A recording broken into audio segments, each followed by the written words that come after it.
qui aimez Jésus, savez-vous vraiment ce pourquoi vous êtes réellement impliqué? Lui que vous aimez sans l'avoir vu, en qui vous croyez sans le voir encore, vous réjouissant d'une joie ineffable et glorieuse. Je dis bien joie ineffable et glorieuse. Afin que l'épreuve de votre foi, plus précieuse que l'or périssable qui cependant est éprouvé par le feu, ait pour résultat la louange, la gloire et l'honneur lorsque Jésus-Christ apparaîtra, lui que vous aimez sans l'avoir vu, en qui vous croyez sans le voir encore, vous réjouissant d'une joie glorieuse. Parce que vous obtiendrez le salut de vos âmes pour prix de votre foi. Or, la foi est une ferme assurance des choses qu'on espère, une démonstration de celles qu'on ne voit pas. Parce que nous regardons non point aux choses visibles, mais à celles qui sont invisibles, car les choses visibles sont passagères et les choses invisibles sont éternelles. Nous marchons par la foi et non par la vue. Car nous n'avons point à combattre contre le sang et la chair, mais contre les principautés, contre les puissances, contre les seigneurs du monde, des ténèbres de ce siècle, contre les malices spirituels qui sont dans les lieux célestes. C'est contre eux que nous avons à combattre, non contre le sang et la chair. C'est un combat spirituel, il n'est pas un combat physique. Afin de connaître l'amour de Christ qui surpasse toute connaissance, en sorte que vous soyez remplis jusqu'à toute la plénitude de Dieu. Oui, toute la plénitude de Dieu, l'amour. Parce que si quelqu'un dit j'aime Dieu et qu'il haïsse son frère, c'est un menteur, car c'est lui qui n'aime pas son frère qu'il voit. Comment peut-il aimer Dieu qu'il ne voit pas? Alors mes frères et sœurs, en Christ, il n'est plus celui qui crie dans le désert, mais il est celui, le bien-aimé de vos cœurs. Mais il est celui qui crie, ne me laissez pas seul. Vous n'en croyez certainement pas vos oreilles. C'est pourquoi vous êtes réellement impliqués, parce que vous ne voyez pas, ou même ne puissiez apprécier la valeur de votre foi. Sachez donc dès aujourd'hui que votre prière compte, que votre prière change bien des choses. Si votre prière ne fait pas trembler l'ennemi, elle freine et même stoppe ses plans et ses ambitions. C'est une réalité invisible, tout comme la réalité visible. Alors, frères et sœurs, fortifiez-vous en notre Seigneur et en puissance de sa force, soyez revêtus de toutes les armes de Dieu afin que vous puissiez résister aux embûches du démon, de l'ennemi et même résister, freiner ses desseins. C'est pourquoi prenez toutes les armes de Dieu afin que vous puissiez résister aux mauvais jours et après avoir tout surmonté, demeurez ferme. Soyez donc ferme. Ayez à vos reins saints la vérité. Et être revêtu de la vertu, de la justice, ayant aux pieds chaussés la préparation de l'évangile, la préparation de l'évangile de Dieu, l'évangile de paix, prenant surtout le bouclier de la foi par lequel vous puissiez éteindre toutes les flammes du malin. Prenez aussi le casque du salut et l'épée de l'esprit, qui est la parole de Dieu, priant en votre esprit par toutes sortes de prières et de supplications, en tout temps, veillant et à cela avec une entière persévérance. Priez aussi pour les saints, parce que l'honneur est pour vous, vous qui croyez. Mais pour les incrédules, la pierre qu'on a rejetée, les bâtisseurs, est devenue la pierre angulaire. Frères et sœurs, sache donc dès aujourd'hui que tu es engagé dans un combat invisible et sans précédent, particulièrement dans ces temps de la fin. Il s'agit de donner l'assaut final pour libérer la ville, spirituellement parlant, pour libérer Jérusalem, afin que le Christ règne. Tu es engagé dans une relation de jalousie divine, car il est dit, celui qui aime son père ou sa mère plus que moi n'est pas digne de moi, Et celui qui aime son fils ou sa fille plus que moi n'est pas digne de moi. Frère, sœur, ne recule pas. Ta récompense sera grande, grande au ciel. Ton amant est avec toi et il compte sur tes prières. Ainsi soit-il. Écoutez ceci, un bonus spirituel. Ce bonus est une parabole de Jésus-Christ à notre génération qui a été donnée à une sœur et j'estime que je vais mettre cette parabole à votre disposition ici. Parce que elle vient à point, c'est une conversation de Jésus avec une de ses sœurs messagères qui s'appelle Léas. Bon, alors la sœur a commencé. Père, je ne me sens pas bien. Cela fait si longtemps que je te demande de me libérer de cet état. Pourquoi, Seigneur, pourquoi ne me l'enlèves-tu pas? Tu pourrais si tu le veux. J'étais frustré, ne comprenant pas pourquoi le Seigneur semblait répondre à toutes mes prières, sauf celle-là. Le Seigneur a répondu, parce que je t'ai donné le pouvoir de le faire toi-même. Si je fais tout pour toi, alors que je t'ai donné le pouvoir à travers mon esprit de te lever et d'être forte et de vaincre l'ennemi, alors l'ennemi rit et se moque en se présentant devant moi et il t'accuse en disant « Encore une fois, tu viens à la rescousse de ta fille. » Infidèle, cette fille qui ne t'aime pas assez pour traiter ton cadeau avec respect. Tu as dû encore sauver la mise. Le Seigneur a fait une brève pause. Tu vois, c'est toi qui dois humilier l'ennemi, car lorsque tu le fais toi-même avec le pouvoir que j'ai déversé sur toi, c'est lui qui est tourné en dérision. Je pourrais soulever mon doigt et le vaincre en une fraction de seconde, mais je ne le ferai pas, parce que tu dois le faire toi-même. Il fait ce qu'il fait parce que je lui ai laissé la permission et je lui ai permis de le faire de sorte que tu te lèves contre lui et à travers moi. Et ce que je t'ai donné, mets-le en défaite en mon nom. J'ai plaidé ma cause, dit la servante. Mais Seigneur, honnêtement, je ne sais pas comment faire cela. Je veux dire, je sais comment dire aux autres de le faire, mais quand il s'agit de moi-même, ça a l'air de ne pas marcher. S'il te plaît, Seigneur, explique-moi. Oui, tu sais comment faire, a dit le Seigneur. Ma fille, je chéris ces moments où tu étais enfant lorsque tu faisais tout ce que je te demandais. Sans question ni hésitation, tu m'obéissais. Je l'ai chéri d'autant plus que je savais ce qui se présentait sur le chemin devant toi. Oh, comme tu m'aimais! Tu sais bien à quel point tu m'aimais et je t'ai béni avec une dose supplémentaire de mon onction. Sais-tu que toi, aujourd'hui, tu as plus de pouvoir que Moïse lui-même? Oui, je suis allé devant Moïse dans une colonne de feu et une colonne de fumée, mais je suis en toi, je vis en toi. J'ai cherché dans mon esprit et dans mon cœur, luttant pour comprendre. Seigneur, je comprends ce que tu dis, mais je te jure que j'ai tout essayé. S'il te plaît, aide-moi juste un peu plus.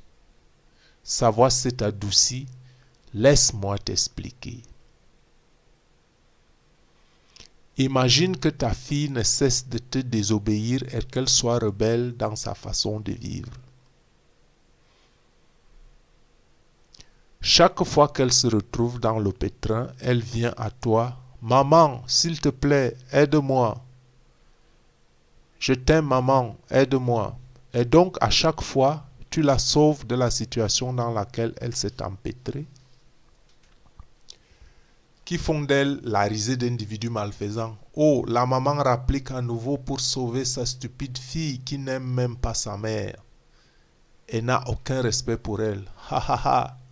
Regardez l'avenir à la rescousse. Imagine maintenant que au milieu de tout cela, tu as donné à ta fille un cadeau très spécial. Tu as transpiré à 100 pour l'obtenir. En fait, ce cadeau avait une valeur inestimable. Il est spécial, unique et précieux. Tu as dit à ta fille, ma fille, quand tu te retrouves en difficulté, prends ce cadeau et utilise-le. Prends-le avec grand soin. Prends grand soin de ce cadeau et fais-le bien valoir. Tu seras peut-être moqué et tourné en dérision par tes ennemis. Maintenant, prends-le et utilise-le.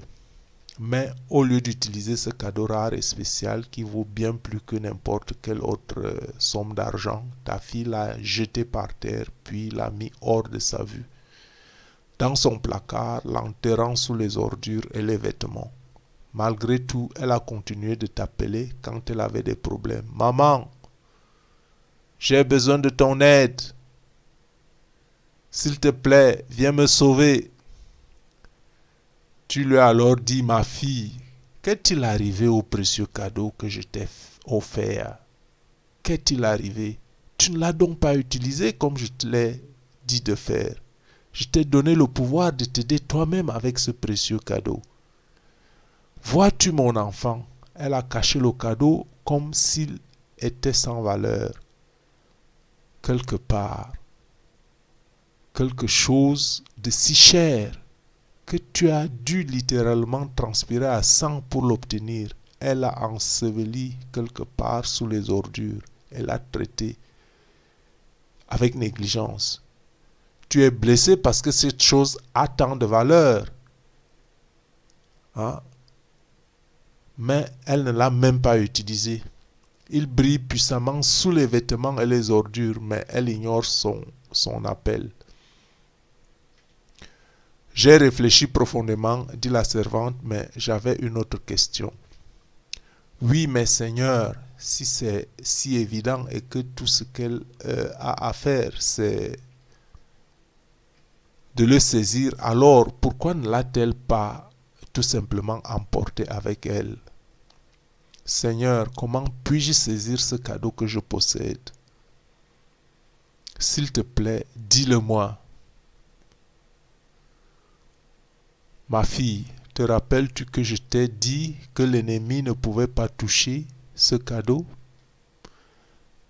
Quelle que soit leur tentative, ils ne peuvent pas le toucher, car c'est un cadeau qu'ils ne peuvent pas voler. J'ai répondu, oui Seigneur, je me rappelle. Mais qu'est-ce que cela a à voir avec quoi que ce soit? J'ai demandé pourquoi je ne peux pas simplement saisir ce cadeau. Qu'est-ce que j'ai besoin de faire? Ou dans ton exemple, pourquoi ma fille ne peut-elle pas se pencher et ramasser le cadeau? Il a répondu, et c'était incroyable à quel point la réponse était simple. Parce que lorsque tu sers l'ennemi, tes mains ne peuvent pas toucher mon cadeau. Car, comme je l'ai dit, l'ennemi ne peut pas le toucher, il ne peut pas le voler. Le cadeau est à la disposition, mais pour pouvoir effectivement utiliser ce cadeau, il y a une chose que tu dois faire. Tu vois, lorsque tu permets à l'ennemi d'opérer dans ta vie, ou bien quand tu lui donnes la main, alors tes mains ne peuvent plus le toucher. Il est là pour toi, mais tu ne peux pas le saisir. Pour reprendre l'exemple avec ta fille, si ses mains sont sales, elle ne peut l'attraper. Le cadeau a une surface si incroyablement lisse que le gras de ses mains sales le repousse à son contact. Je dis donc qu'elle doit se laver les mains tout d'abord, puis prendre le cadeau. En fait, le cadeau est si précieux et inestimable que même tenter de le toucher avec des mains sales serait inimaginable. Donc, mon enfant, en réponse à ta question, lave tes mains et alors tu pourras ramasser le cadeau. Si tes mains sont impures, tu ne peux pas le ramasser. Tu ne peux pas tenir le cadeau bien haut à la vue de tous, y compris l'ennemi. Oh, l'ennemi te fera la guerre et il te jetera des flèches enflammées. Mais tant que tes mains tiennent ce cadeau, les orages autour de toi ne t'engloutiront pas. Tout comme Moïse, tant qu'il tenait ses mains en l'air, son bâton en main, Israël gagnait, l'emportait. Mais quand ses bras devenaient faibles et qu'il commençait à les baisser, Israël perdait. Alors Aaron est venu et a aidé Moïse à tenir les bras en l'air pour qu'Israël l'emporte et gagne. Mon peuple a emporté. Maintenant, tu fais partie de mon peuple. Tiens tes bras hauts tout en montrant sans crainte mon cadeau, et le cadeau qui est mon esprit sera à ton secours. Tant que tu tiens la main de l'ennemi, tu regarderas, marcheras, parleras et sentiras.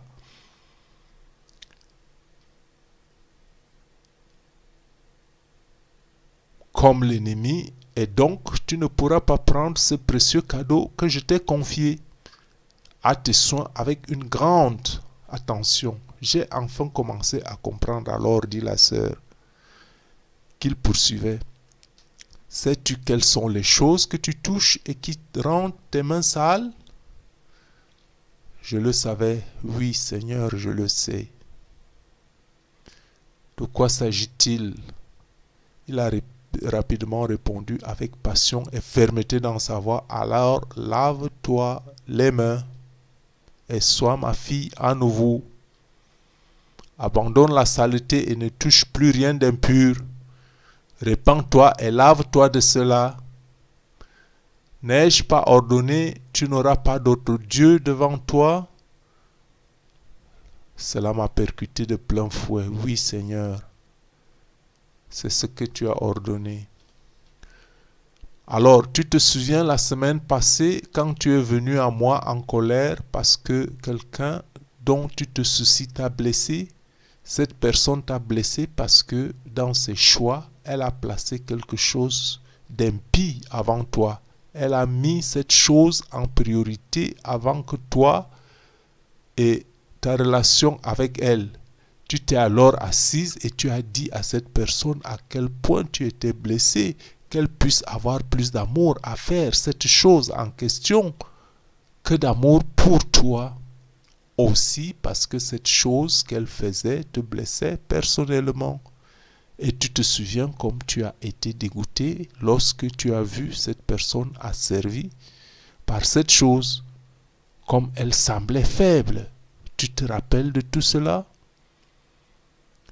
Il y a eu un moment de silence avant que je lui réponde. Oh Seigneur, je m'en souviens.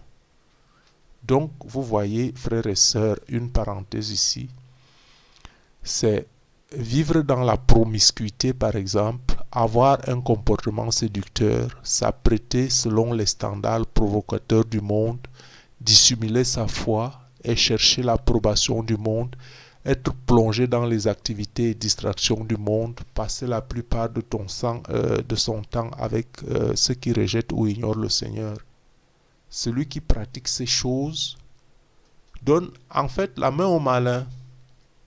Le Seigneur a répondu un peu plus doux cette fois. Ma fille, quand tu fais ces choses que je viens de citer tout à l'heure là en parenthèse, ce sont ces choses qui rendent des mains sales, impures. C'est exactement l'effet que tu fais.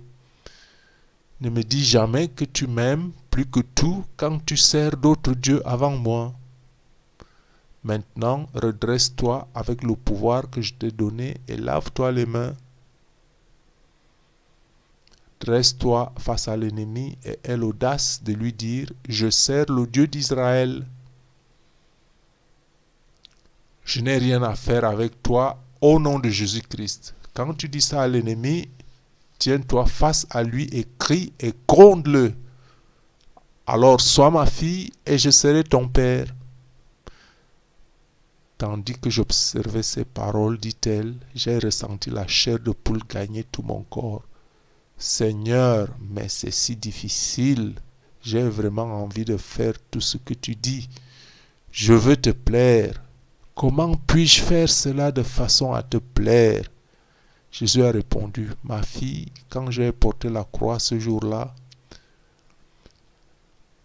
j'étais dans une telle agonie et une telle angoisse que tu ne peux même pas essayer de comprendre. Moi, le Seigneur ton Dieu, j'ai été dans un corps de chair comme toi. J'ai souffert toutes les tentations connues de l'homme, comme il est écrit, car, ayant été tenté lui-même dans ce qu'il a souffert, il peut secourir ceux qui sont tentés. Hébreux chapitre 2 verset 18. Et comme il est écrit également, car nous n'avons pas un grand prêtre qui ne puisse compatir à nos faiblesses. Au contraire, il a été tenté comme nous en toutes choses, sans commettre de péché. Hébreux 4, 15. Alors tu vois, ce jour-là où j'ai été brutalisé physiquement, mentalement et émotionnellement, ma chair voulait se fâcher, ma chair voulait tout lâcher et s'enfuir. Ma chair voulait se comporter comme ceux qui étaient contre moi, mais je n'ai pas cédé à cette tentation. Non, je savais exactement qui était celui qui me faisait la guerre. Ce n'était pas le peuple, c'était Satan. Je les réprimandais et les ai aimés à la place, chassant qu'eux-mêmes ne réalisaient pas ce qu'ils faisaient. Moi, dans la chair, j'ai surmonté toutes les tentations jetées sur moi dans la chair. Et j'ai mené la guerre contre l'ennemi. C'était douloureux et c'était un supplice, mais je l'ai fait. Tu dois t'élever au-dessus de ces choses impures. Cela te tourmentera et tu voudras faire ces choses impures. Cependant, tu dois dire à l'ennemi que tu ne peux pas faire ces choses. Tu dois porter ta croix et souffrir pour ne pas céder au désir de ta chair. Tu dois te conformer à ma volonté. Refuse de vivre selon les désirs de la chair et utilise ce cadeau puissant que je t'ai donné. Ce cadeau que je t'ai offert pour le faire, car il est écrit, soumettez-vous donc à Dieu, résistez au diable et il fuira loin de vous. Ça c'est en Jacques 4, 7. La sœur a repris, oh mon Dieu, mais je ne veux pas, si je ne peux pas toucher ce cadeau, avec quel pouvoir puis-je le combattre? S'il te plaît, réponds-moi. Au même instant que tu te répands et réprimandes l'ennemi lorsque la tentation vient, c'est le moment où tes mains sont lavées et tu peux toucher le cadeau. Je ne te quitterai pas et ne t'abandonnerai pas. N'est-ce pas ma promesse? Deutéronome 31, 6. Fortifiez-vous et ayez du courage. Ne craignez point et ne soyez point effrayés devant eux, car l'Éternel, ton Dieu, marchera lui-même avec toi. Il ne te délaissera point, il ne t'abandonnera point. C'était là la dernière parole de Jésus.